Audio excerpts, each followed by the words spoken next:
heard this sound that, you know, they always say it sounds like a freight train. And sure enough, that's exactly what it sounded like to us. Jerry Hawbaker recounts the day his life and community changed forever. Hawbaker was mayor of St. Peter at the time the tornado hit. There really isn't a day that goes by when I don't think about the tornado.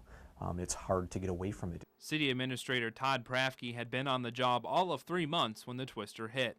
Both men say they don't ask the question of, why me? No matter why it did happen, it happened, and we had to make up our mind to either progress forward, and because the alternative of giving up, you know, and a lot of people leaving town was, to me, was out of the question. 90% of the homes and businesses in St. Peter sustained damage of some sort, with estimates ranging from $300 to $500 million. Hawbaker recounts the time right before he and his wife took shelter in their basement as the tornado moved into town. From the looks of that sky and the looks of that cloud, I knew that it couldn't be bringing any good. But so much good came in the days after the storm, and in the end, created a stronger community. People stayed and more people came, and I'm not sure why more people came, except people sensed an energy around the community. Prafke says it's that energy which helped the town rebuild and make a better community with new partnerships and new growth. Events like a tornado or a flood or a fire in your home or the death of someone you love, all are points in time in your life.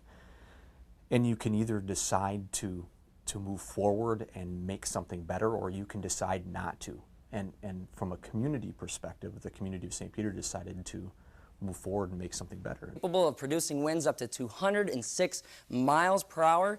Brian Carrick was the meteorologist on duty for KEYC that day. Some credit him for passing on potentially life-saving information. But the thought that I needed to get the information across as quickly as I could, because, you know, obviously in our line of business, the faster you can get the word out, the quicker you're going to have people taking cover. Unfortunately, 2 people died in that storm, perhaps a miraculously small number when compared to the amount of damage. Again, 2 lives is too many, but it's amazing when you see the damage in St. Peter and in Comfrey that we didn't lose more lives that day. And Denise Wright is Emergency Management Director for Nicollet County.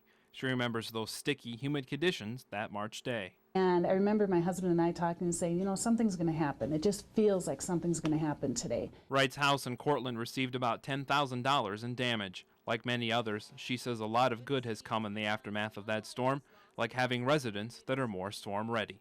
Having the residents more aware and having to go through it, you know, it's a bad thing, but in the long run it's kind of a good thing, because then you're more prepared and more aware what's happening. While the city and county are prepared to spring into action again, Hawbaker recalls how everyone in 1998 was willing to pitch in to get the city back on its feet. I'll tell you, it was efficiency in action in this town. I'm really proud of everybody. Pride the whole community has benefited from 10 years after being devastated by a tornado. In St. Peter, Mitch Keegan, News 12.